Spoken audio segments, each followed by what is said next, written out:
Is it true Clemson is not ranked for the first time in 7 years? Can Cincinnati actually make the playoffs for college football? Oklahoma is playing Texas. Does anybody even really give a crap if they're playing each other or not? We got big games all over college football for week 6. We are going to discuss them here. And then we will give you my feel-good pick, my lock pick, my upset pick, and my sneaky, pinky good pick that you should probably make if you want to make some money. You can get all that here on the Coach Steve Show podcast. Welcome. If you're watching this on YouTube, thank you so much. Please hit the subscribe button, then hit the like button. Leave a comment if you want. It will take all of 10 seconds for you to hit the button. It helps me out so much. You can also find the podcast wherever you listen to your podcast in audio form, Apple, Spotify, wherever. And if you follow them, especially on Apple, you follow them, it will alert you when a new episode drops, and you can get all of this. As soon as you know it drops, man, I got to go check out the Coach Steve Show. And by the way, the podcast is also on the Belly Up Sports Network. It's a podcast network with podcasts everywhere. Fantasy sports, NASCAR, baseball, NBA, NFL, college basketball, college football, Canadian football, fantasy, even stuff outside of sports you can find there. There's blogs, there's podcasts. Go check out, go to bellyupsports.com and check out all of that. My podcast is on there. Everybody, there's a bunch of others on there. And you want to talk about bets, you want to make some money, and you want free money, and I'm talking about free money. You go to Mybookie.ag and use the code BELLYUPFANTASY. It will double your first deposit. You want to deposit $1 million, you will get $2 million. And then give me some of the winning afterwards. You want to deposit just $100. You want to put in $1, you're going to get $2. That's just crazy. Free money. Please go do all that for me. It will let them know I sent you. Please check out everything. Thank you so much. Let's move on to today's episode. We are now, believe it or not, in college football week 6. One of the topics not going to be very long is Clemson Tiger football, who has been on top of the world for the past years, winning multiple national titles, beating Alabama for most of those national titles. They are now 3-2. 3-2. Losing to Georgia, beating South Carolina State, barely squeezing one out versus Georgia Tech, losing to North Carolina State, and then barely beating Boston College. For the first time in 7 years, they are not ranked in the top 25. Now, does that matter? You can still go on and win, but they are not ranked for the first time. Crazy under Dabo Swinney. But when you don't have Trevor Lawrence, see, people ask, what's the difference between this? They don't have a ton of NFL defensive players. And when you don't have a Heisman quarterback that started for 3 or 4 years, he was there for a very long time, and your first round draft pick, this is what's going to happen. So that's just something I wanted to bring up really quick, that they're not ranked for the first time in 7 years. That is absolutely crazy to me that they're not ranked. I mean, the transfer portal's helped out a bunch of other teams. Everybody everyone else in the ACC is getting better. I think next year Clemson will be better. They're kind of young in certain spots, but it's just crazy they're not ranked. Usually they're coached up to win some games, but other teams are starting to catch up. Dabo's going to have to adjust of what they do there. But that's crazy. The 3-2, they were probably going to lose another game or two for the rest of the year. To not be ranked, we're not going to see them in the college football playoff. It's just crazy. College football is fantastic when stuff like this happens.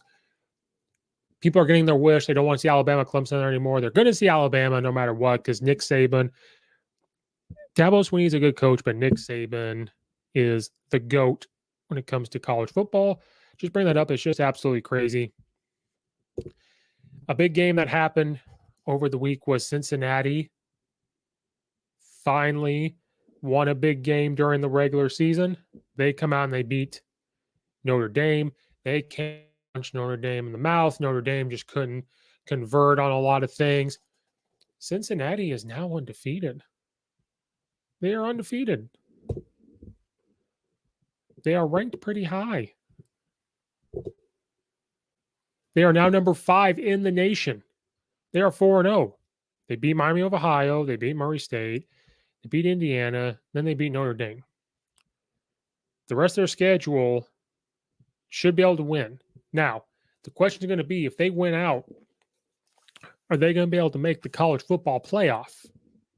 This discussion has been going on for a while. When you got non-Power 5 teams going undefeated, are they able to win? Now, last year they put up a good resume for it. This year, if they win out, they probably should. A spot opened up when Clemson, is going to not be ranked and lose some games. But maybe the Notre Dame one's the one. Maybe that's what gets them there. But they're going to beat Temple, and then if they don't slip up against UCF, because Gus is a great coach, that's the one that could slip up. Then you got Navy with the triple option, and you're going to be able to handle that. Tulane's a tough team. They're going to beat Tulsa. They're going to beat USF.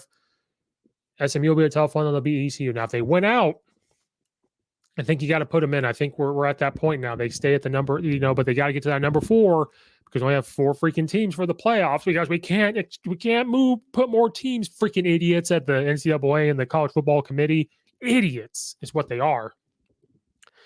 And they're idiots if they don't listen to this show. Just let everybody know. If Cincinnati wins out and they can get to that number 4 spot, I think they deserve a spot. Maybe you just do it. They win out, give them a spot in the playoff. If they get beat, they get beat. And then you kind of know after that, like, okay, maybe we don't need to always put these undefeated teams on their schedule. But I think Cincinnati beating Notre Dame, I believe Notre Dame was ranked number 9 at the time. Notre Dame's not what they were last year, but they were. It is Notre Dame. They were ranked pretty high. This might be the year that Cincinnati makes the playoffs. I think you need to put them in. Their defense is playing well. Their offense is moving the ball. I think you put them in. I think if they can get to that number 4 in the nation spot and they stay there, I think they can put them there. But it all depends on, they've got to win out.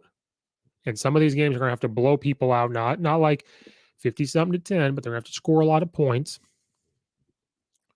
And you're going to need other teams in this top 5, the top 4 to slip up. You know what I mean? Are they going to let Georgia get into the playoff if Alabama beats them in the SEC, or vice versa? Probably. We'll get to Iowa here in a minute, but then you've got like Iowa. If they beat Ohio State, and then they stay at the number 3. Now it all depends on who's at the number 4. So just a lot of things that have got to happen for Cincinnati to make the playoffs, but I think it's time to put the team like this in the playoffs and see what they're made of. A game, I guess, that's kind of big that I wanted to bring up was the Red River rivalry. It isn't even a rivalry anymore, but Oklahoma plays Texas. And does anybody care? Anybody care anymore? Oklahoma's 6th in the nation. They're 5-0. Whatever. Texas is 4-1. They're 21 in the nation. It's going to be a close game, apparently. Oklahoma had a tough game against West Virginia the other week, and they're not playing the way they are. Spencer Rattler's no longer a runaway favorite for the Heisman. Are they going to slip up somewhere? Like I said, Tulane almost beat them. It was 40-40 or 35. Nebraska was a close game. West Virginia was a close game, and Kansas State was a close game. So, kudos to them for being 5-0, and they're winning close games. But where are they going to slip up? It could be Texas, or next weekend's TCU. Baylor's not playing bad, and you got Oklahoma State. I think they're number 12. They're going to slip up somewhere. Oklahoma, again, is another team I just don't want to see in the playoff because they just don't do anything when they get there. Give Cincinnati that spot. But, if you look at stats, Texas is scoring more points, actually, 43.8 points versus Oklahoma's 38.4. Oklahoma only gives up 19. Texas gives up 24. Texas actually has more yards, 472.8 a game compared to 433. Oklahoma has more passing yards than Texas. Texas wants to run the football. But when you look at defense, Oklahoma, I guess has a slightly better. Oklahoma gives up 325 yards a game compared to 394 from Texas. Texas gives up less passing yards, but they give up more rushing yards. So right now, Oklahoma only gives up 83.6 yards rushes. So from The only good part of it is going to be Texas run game versus Oklahoma's defense. If they're only giving up 83.6 yards a game and rushing because they're in the Big 12, well, Steve Sarkisian wants to run the ball. So he right here, they're averaging 268 yards on the ground. So that's where it's going to be. If Texas can run the football, they're going to win. This is not going to be it's going to be a huge game just because of history. It's Red River rivalry, blah, blah, blah, blah. But even though Oklahoma's number 6, it doesn't feel like they're number 6. Does that make sense? It doesn't feel like they're doing everything they can. Spencer Rattler is whatever. I'm not a big Spencer Rattler guy. Yeah, he's putting up numbers. He has 260 yards passing, 10 touchdowns and 4 interceptions.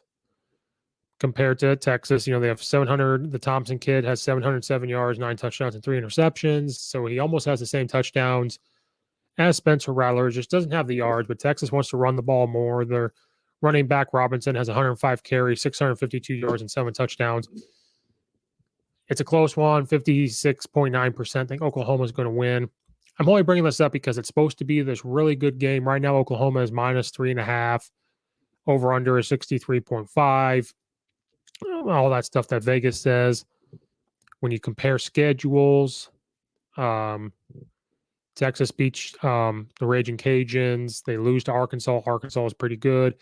They beat Rice. They beat Texas Tech. They beat TCU. So which schedule is tougher? They seem pretty even to me. But for Oklahoma, it's got to be a little bit of alarming when you barely squeeze one out versus Tulane, and then you let Nebraska hang around it because they've lost to Illinois. West Virginia was just a couple plays away from beating them, and then Kansas State has been a thorn in Oklahoma's backside the past 2 years, but they finally win. So, it is whatever. This can go either way, but my thing is, does anybody even really care anymore? This is not what it used to be. We might have it on the TV just because of the history of it, but this is not going to be the same exciting game as it used to be. Why are they even still rivals anymore? They both collaborated. Now they're going to go to the SEC. Does it even really matter? Who knows? Who knows? And who really cares all that much, I guess? That's my whole point with it. Spencer Rattler probably won't win the Heisman, but it is what it is. We are moving on. Another huge, huge game on our slate here. Arkansas will play Ole Miss. They're both coming off tough losses against the 2 best teams in the nation out of Alabama and Georgia. Coach Pittman, great coach, versus Lane Kiffin, great coach. This is going to be a very electric, exciting game. They both, Briles, the offensive coordinator, Kendall Briles, offensive coordinator at Arkansas, was the offensive coordinator for Lane Kiffin when he was at FAU. They're both going to try to run no tempo. This is going to be a high-scoring affair. It's going to come down to defense. Both their defenses got beat up, so it's going to come down to the line of scrimmage.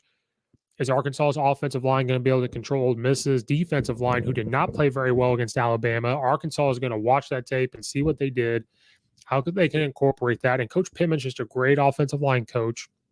I've said this a million times. He was born to coach at Arkansas, and he was born to coach offensive line. Much respect for an offensive line coach. Lane Kiffin is a offensive mastermind. This is going to be a high-flying game. Number 13, Arkansas travels to number 17, Ole Miss. This game right here, I will agree with Lane Kiffin. Get your popcorn ready. This is going to be a lot of points scored. It's going to be a lot of fast things happening. It's going to come down to who's going to make a mistake. Is Ole Miss's quarterback going to make a mistake? Is Arkansas's quarterback going to make a mistake? Are they going to miss a block? Are they going to miss a tackle? Something's going to happen. And I will say this, it will come down to a special teams play. Somebody's punt return or kick return is going to get a huge run down into the red zone, or they're going to turn a punt for a touchdown. It will come down to a special teams play. I am calling it right here. But this game, get your popcorn ready to see Ole Miss's offense and Arkansas's offense and how hard they hit on defense coming into play at Ole Miss. It is an 11 a.m. game, and it's going to be a fantastic game to watch. Get your freaking popcorn ready. And 2 great coaches going head-to-head. And Lane Kiffin and Coach Pittman, they have something to prove from their last week games before. Get ready for this one. The keys for that one is going to come down to special teams and play calling. This game I've talked about on a different episode when I talk about the Big Ten football, but we have to talk about it again. Number 4, Penn State will travel to number 3, Iowa. It's a 3 p.m. game. This is going to be a hard-hitting game. They are very similar teams. I've already talked about it on my Big Ten episode. Go check it out for week 6. I had picked Iowa to win this one. I have Iowa winning the Big Ten. This one, you want to talk about hard-hitting. This is going to be hard-hitting. Now, this might be a boring game to watch. This may not be a game where you're going to see high-flying offenses, but you're going to see the ball move. You're going to see hard-hitting defenses, and you're going to see running backs do their thing. Iowa, when you give them a quarterback that can make throws and manage the offense, they are a team to watch out for. Penn State is going to do a lot of good things too. They have a decent quarterback. This is the Big Ten game of the week, I am guessing. It's going to be hard-hitting. It's going to be flying. It's going to be fun. But there's not going to be a ton of points scored. You want to see a ton of points scored and hard-hitting, go watch Arkansas, the Ole Miss game. You just want to see good old-fashioned, we're going to run the ball at you and hit you as hard as we can and take what you give us game. You're going to want to watch Penn State versus Iowa. It is going to, for me, this is going to be a fun game to watch. It's going to be highly televised. Number 4 versus number 3. If number 4, one of these teams goes down and Cincinnati wins, Cincinnati's going to squeak right in there, and then they got to stay there. Penn State right now, other things have to happen, but for right now, you're going to talk about rankings. Depends on Oklahoma, and if Penn State loses and Cincinnati wins big, it's going to sneak them right into the top of that. Then they just got to stay there so they could try to figure out if they're going to be able to make the playoffs. Just to continue on from a previous episode I did with college football, LSU with Coach Orgeron's seat getting very warm. They have a tough game. They have to. And Kentucky is now number 16 in the nation, coming off is Florida. Keys for LSU. Kentucky's just got to do what they do. They're going to pass and run the ball pretty evenly. LSU is going to have to control the line of scrimmage. Their offensive line has got to be healthy. They have to figure out how to control the line of scrimmage. Do you bring in guys, tight ends or wings to help go block? Do you keep more guys in to block to be able to pass the ball? It sounds like I'm talking about the Chicago Bears. This is a gut check time for Coach Orgeron and LSU. They lose to Kentucky. Kentucky will move on to be 6-0 and undefeated in the SEC, while LSU is going to be sitting there 3-3. And every time this happens, you turn the dial up on Coach Orgeron's seat, which I am sad for. I do not want to see him be gone from LSU. I think this week, Coach Orgeron needed to come in, put his foot down, and put his stamp on more things. Maybe he has to take control over more things. But his staff has got to step up. They've got to do more. They have to play better on defense. They have to tackle better. And on offense, they've got to make catches. Their quarterback's going to get better. But the offensive line has got to protect them, and they've got to pass or run block better.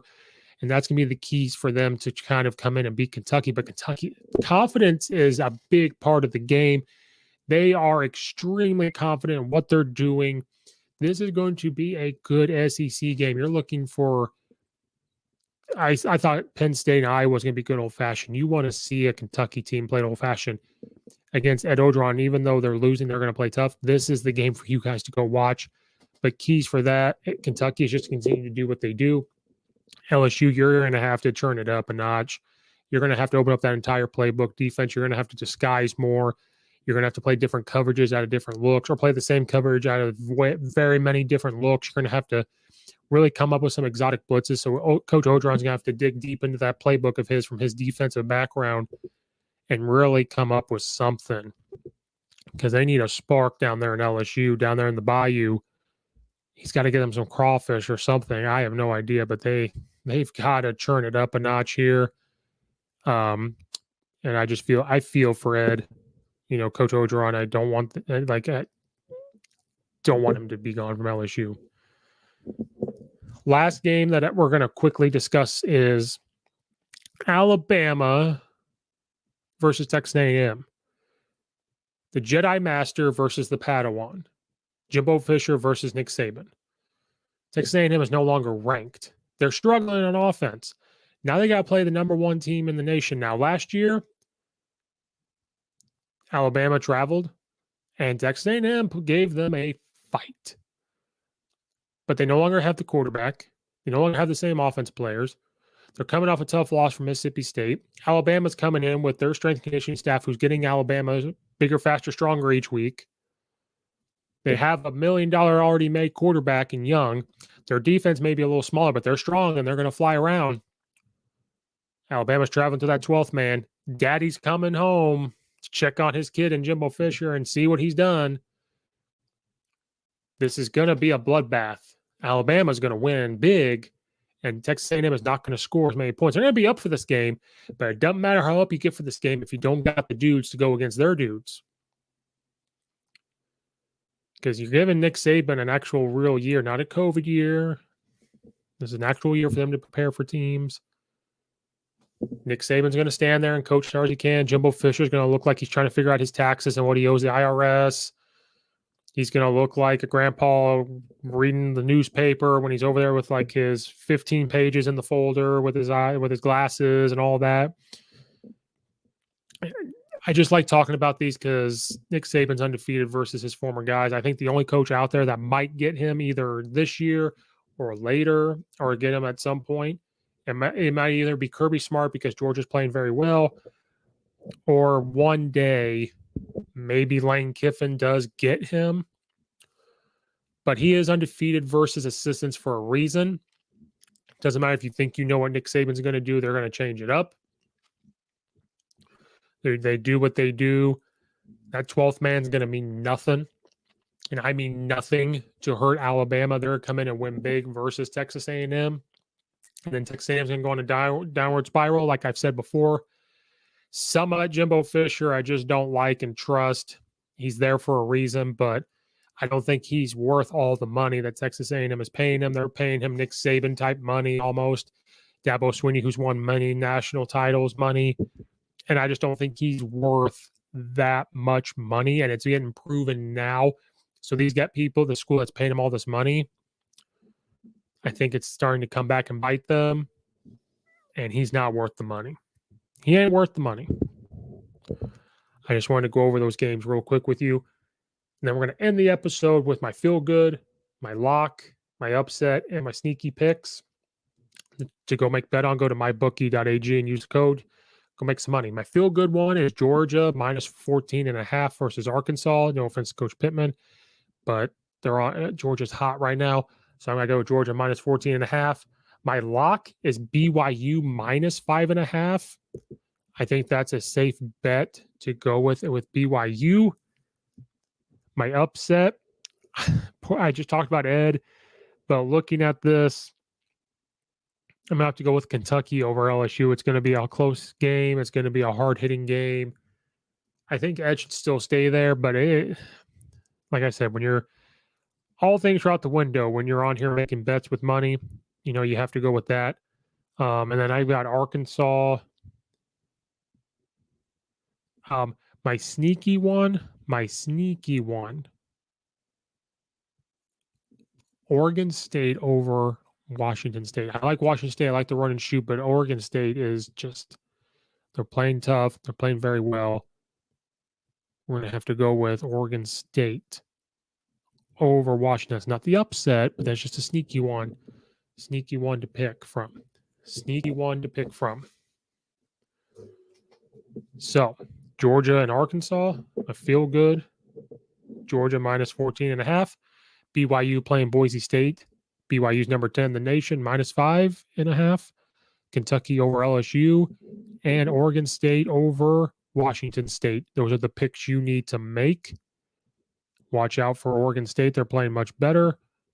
Just depends on which Washington State team shows up with the run and shoot. I'm a big fan of it, but like I said, all this stuff's out the window when it comes to bets.